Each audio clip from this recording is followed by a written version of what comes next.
Have you ever wondered how the cloud computing revolution shapes the way that we develop and deploy software? Welcome back to the Tech Talks Daily podcast, where today we're going to try and demystify the complexities of cloud technology, but with a true innovator in the field. Yes, today I'm joined by Darren Shepherd, Chief Architect and Co-founder of Acorn Labs. Now, Darren's journey has been nothing short of spectacular, from the very early days at GoDaddy to pioneering CloudStack, the revolution, and revolutionising cloud-native projects like Rancher. And he's positioned himself as somewhat of a visionary in the cloud computing world. His Twitter handle is even, I Build the Cloud. And with Acorn Labs' recent announcement of their public beta platform, Acorn, Darren is on a mission to redefine simplicity in running software in the cloud. So as we delve into Darren's insights and experiences, I think we'll also try and explore today the evolution of cloud computing, the significance of simplicity in technology, and the future that lies beyond. So whether you are a developer, a tech enthusiast, or simply intrigued by the ever-changing tech landscape, you should really enjoy this one. So buckle up and hold on tight as I beam your ears all the way to Arizona, where Darren is waiting to join us today. So a massive warm welcome to the show. Can you tell everyone listening a little about who you are and what you do? Hi, I'm Darren Shepherd. I'm Chief Architect and Co-founder at Acorn Labs, which is a fairly new startup. We've been doing this about 18 months. And then before that, I was also same role, Co-founder and Chief Architect at Rancher Labs. And so worked for a while in kind of this cloud native container Kubernetes space. And one of the things that really stood out for me when I was reading about you before you came on the podcast is the journey that you've been on. You've been on this cloud journey from the very beginning. And I think you've been at the forefront of cloud technology evolution from GoDaddy to CloudStack. So I've got to ask, as someone that's been on this path, how do you perceive the journey of cloud computing? And are there any key shifts that you've observed in the last decade that have maybe significantly shaped the cloud landscape? What stands out for you when you look back there? Yeah, I was thinking about this because, so just the other day, I realized I've been doing this for a little over 20 years. And so I started my career with virtualization when when VMware was just becoming a thing. And so it's like going from everyone adopting virtualization to then moving to cloud and then containers. So, I mean, I've kind of gone through that whole, those evolutions. And I honestly kind of feel we're getting to the tail end of cloud, of like this kind of era that, there's got to be a major shift coming. I'm not exactly sure what it is, but it's like we've kind of gone on this like 20-year arc that I think we're actually kind of towards the tail end of this evolution. So, it's like historically you look at like mainframe to like distributed computing, which was PCs, and then, cloud, it's like, I think we're kind of at the tail end of an era here. Incredibly cool. And fast forward to 2024 and Acorn Labs, which is where you are now, that you're announcing this public beta of its platform. And I'm conscious we'll have people listening from all around the world that are going to be hearing about it for the first time. So could you tell everyone listening a little bit about what it is and also what sets Acorn apart in the crowded cloud market, and how does it address some of those most pressing challenges that are faced by developers right now? Yeah, so Acorn really focuses on basically helping people run containerized applications in the cloud. Yeah. So previously, before Acorn, we were doing Rancher, which really focused on helping people run Kubernetes clusters. So we spent a lot of time helping people run containerized infrastructure. But what you kind of find out when you do Kubernetes for a while is it's a really great container platform, but it's not so much of a great like application platform. It's very hard to actually still package up and run an application on top of it. And so what you see with a lot of companies these days is they're building these internal platforms to try to figure out how to actually put their applications on top of Kubernetes and in the cloud. And so what Acorn is doing is basically just making, that really easy for you. It's like you don't have to build that platform. We've kind of figured out all of the how do you actually connect development and application to your pipeline, like packaging up and running your application in the cloud. So Acorn is a very simple, turnkey way of developing applications in a containerized fashion and then running them in the cloud without ever having to know a single thing about Kubernetes. And when I was researching you, another thing that stood out to me is you have this really strong following in the developer community and have been a voice for their needs for so long. So with that in mind, that you got that community backing, how do you think Acorn will change the way developers interact with cloud environments, especially in terms of ease of use and collaboration, etc.?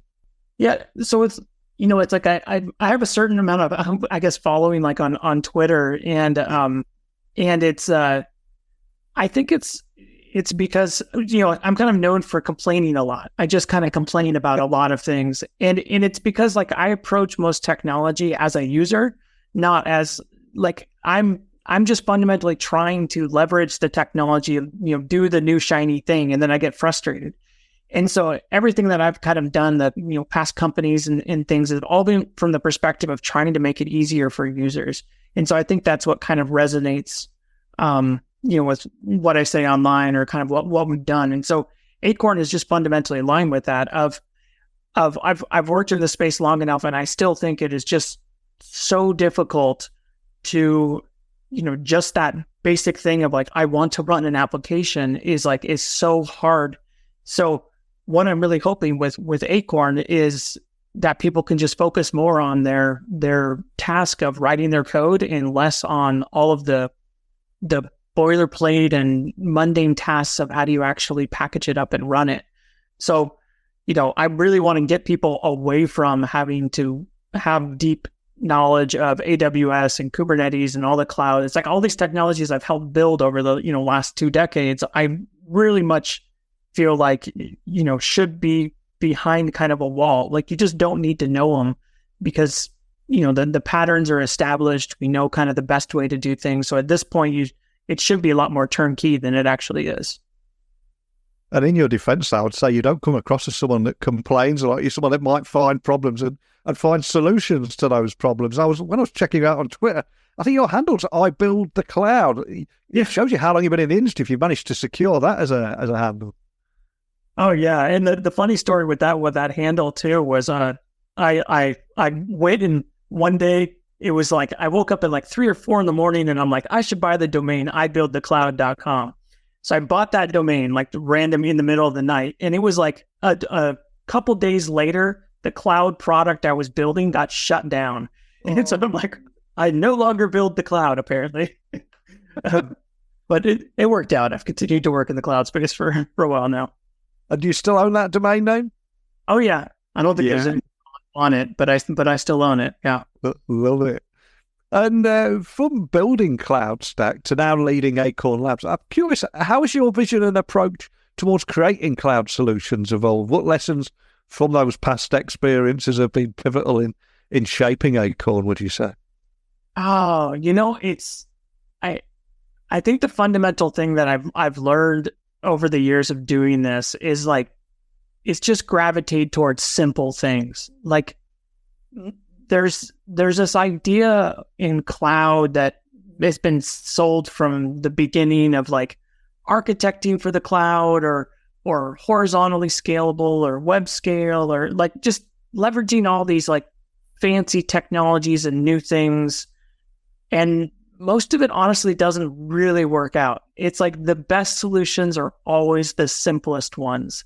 And so that's the major thing that I've noticed with this cloud journey is the way we build applications has not fundamentally changed over the last 20 years. It's still pretty much the same thing. It's just how we package and run them has really changed. And so it's like when you're looking at building solutions, it's like if you feel like the solution like it seems kind of complicated or really fancy, it's probably not the right one. It's like just there's always a simpler way to do things. And that's what I've really appreciated as I've kind of been on this journey is like the simple solutions are the ones that actually work, are the most scalable. And looking ahead, I know it's almost impossible to predict the future these days with the speed of everything, but where do you see the cloud computing industry heading over the next 5 to 10 years? What any other emerging technologies or trends that you believe will play a critical role in that evolution? Because there's so much going on with everything from AI to quantum computing. I think the world will be a very different place in 5 to 10 years, but where do you see it all heading? I mean, the obvious thing is really AI. I mean, I think we're at this point where we're saying, like, I feel like we're kind of at a tail end of a journey here, where it's like cloud has grown and grown and grown, and it's in, back when AWS started, it was like there was this idea of like shadow IT, where you would go to AWS because your IT was too slow, because AWS was the faster, cheaper way to get things done. And that's not really the case anymore. So AWS has now become just as expensive and slow and complicated as IT was 20 years ago. So we're at this point where like cloud has grown to this level of complexity that like we need to solve it somehow. How are we going to address this? And I honestly think, like, just looking at all the solutions out there, the most logical one of how we're kind of going to evolve forward is most likely going to be AI.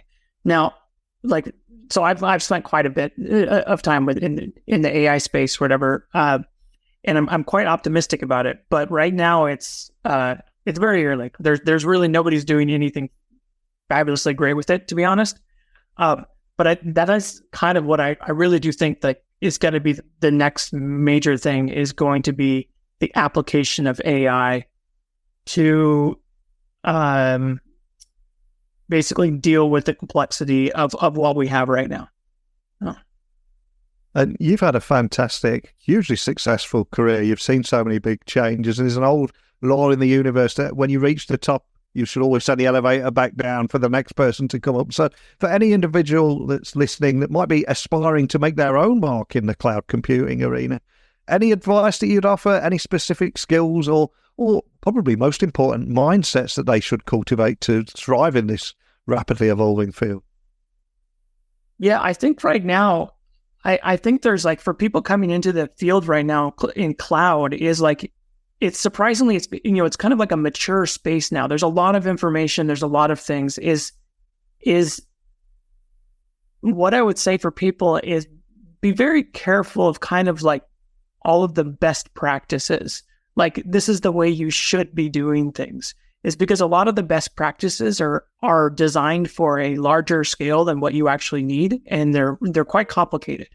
So it's like, for people coming into this space now, it's like, for a mindset is very much focus on delivering. Like, look for simpler solutions that just deliver on what you actually need right now. Don't try to overplan for some scale that you might have. Like, that's the danger I see with so much of these kind of best practices today, is they're really designed for a scale that you don't actually have at the moment. And then that's where things get kind of slow and expensive. And right now in this kind of economy and market, slow and expensive is not going over very well. So it's like focus on pragmatic solutions that deliver, actually, kind of get something across the line. And there's so much innovation in this space at the moment, and innovating in the cloud space comes with a certain amount of challenges too. So what have been some of the biggest hurdles that you've faced when developing Acorn, and how did you overcome them too? I suspect you've got more than a few more stories under your belt. Yeah, I mean, so the thing, it's kind of weird because like my opinion actually at the moment is like the innovation is slowing down in the cloud space. And that's what actually concerns me more, is that people are getting a lot more conservative in terms of what they want to adopt. Budgets are tighter, things like that. So the biggest problem I actually have at the moment is almost like the lack of innovation, of like the maturity of the space, and then people, just being super conservative and just want very pointed solutions. So like, people are not as willing to do, kind of big projects right now or whatever. So it's like, it's kind of it's not a super optimistic perspective, but that's actually what I'm kind of seeing right now is like a certain slowdown in the innovation in the cloud space. And with your extensive experience in designing cloud-native projects from Rancher and K3s, etc., how do you view the role of open source communities in driving innovation and in cloud technology? Because you come across as someone that's very passionate about that community. I'd love to hear your take on open source communities. Yeah, goodness, I have a lot of thoughts about open source. So open source, like my entire career, I have to kind of contribute to open source. And I absolutely love open source. I think it's essential for innovation. I think it's interesting. Like, I think the only way we can kind of really innovate as a society is through kind of the free sharing of ideas. And that's one of the things I love about open source is like the freely available information and that people are willing to kind of share their ideas. Because if you can share your ideas, somebody else can hear that idea and they will build upon it. And then, that's kind of how we all lift each other up. So it's like there's a lot of innovation just through the sharing of ideas. And then the community is really good at kind of maintaining and building these projects. Right now, I'm super concerned about the future of open source because of some of the license changes and things that have been happening. There's the kind of like the VC investment market and things like that has kind of turned sour towards open source of how profitable this model is. So that scares me because I think it's just essential for, society as a whole for us to continue to innovate, to keep this free sharing of information. So I really, it's like with Acorn, we're still very committed to open source. I very would much love to see, more people, more companies show a bigger commitment to open source. Ironically, one of the biggest contributors to open source at the moment is Microsoft, which you never would have expected. They were like before, like the evil person, they very actively fought against it, but they're one of the biggest contributors now. So yeah, it's interesting. So I love open source, and I really I'm going to kind of do my best to continue to promote it so that kind of it doesn't die away, I guess. And I suspect one of the things that has helped fuel your career is that mindset of continuous learning. And there's a lot of people beginning to struggle with that now. And I think it's something that everyone battles with. But I'm curious, where or how do you self-educate? Is there any tips you can share with people? So the biggest thing for me has always been is reading code. Yeah. That is the thing that I've learned the most from it, because you can read blogs and watch videos on what's the best way to do whatever. And you have to take everything with kind of a grain of salt because there's a little bit of marketing in there and whatnot. There's nothing better than just actually reading code and learning, how things are actually done. And it's a difficult process because, like I know when I was, just starting out learning things, that I would pick certain open source projects that I really liked, and I would go and read the code. And honestly, I wouldn't understand a lot of it, but I just kept over and over and over again, going back to it. And eventually, understanding why they did certain things or why, what the code was actually doing. So for me, that's really the biggest way to learn is actually just read code. The other thing, because also about that is just in terms of a career and a job and whatnot, quite rarely, especially when you're starting out, will you be creating a project from scratch. You're almost always picking up an existing project and kind of adding to it or maintaining it. And so it's like the ability to read code and understand is just an immensely great skill to have. Love that. And at the very beginning of the podcast, we were talking about how Acorn Labs have announced this public beta of your platform. So for anyone listening, wanting to find out more information about that, connect with you or your team, or just follow you on Twitter, etc. I think we revealed your handle earlier, but where would you like to point everyone listening? Yeah, go to our website, which is acorn.io. That's the best place. From there, you can very easily just click sign up with GitHub. It's free. It's very simple to get going. And then you can follow us on Twitter, which I think Acorn Labs is the handle. And then you can follow me also. I build the cloud. I'm always there ranting about things. I love it. And I love what you've created here, this service that makes it so simple for anyone to run software in the cloud sandbox and easily share their creations. But I also loved your backstory as well, starting at the beginning, starting with GoDaddy and eventually ending up building CloudStack, the most comprehensive IaaS platform, and also designing some of the most popular cloud-native projects from Rancher. And love what you're doing here. I love the journey that you've been on. I wish you the best of luck with Acorn Labs, but just thank you for sharing your story today. All right, thank you. So a big thank you to Darren for joining us today, sharing his invaluable experiences and perspectives from that journey through the evolution of cloud computing to his current role in simplifying it. With Acorn Labs. I think there's something beautiful about that story. And Darren also reminded us of the importance of embracing simplicity, focusing on practical solutions, and of course, continuously learning and embracing open source communities. And as the cloud era matures and AI emerges as the next frontier, I think it's conversations like these that keep us all at the cutting edge. So what are your thoughts on the future of cloud computing and its intersection with AI? How do you see platforms like Acorn shaping the way we develop and deploy software? Please, this is where I put the microphone in your direction. Let's continue this conversation. Email me, techblogwriter@outlook.com, Twitter, LinkedIn, Instagram, just @NeilC.Hughes. But don't just hit the follow. I'm not here trying to hoover followers and requests. I'm not interested in the numbers and stats behind it. I'd love to hear where you're from, where you listen, all that kind of stuff. I want to connect with you. And I promise not to reply instantly with a sales pitch. Don't you hate it when that happens on LinkedIn? So rest assured you won't get any of that, but I can promise you another interview bright and early tomorrow morning. So thank you for listening today. And until next time, don't be a stranger.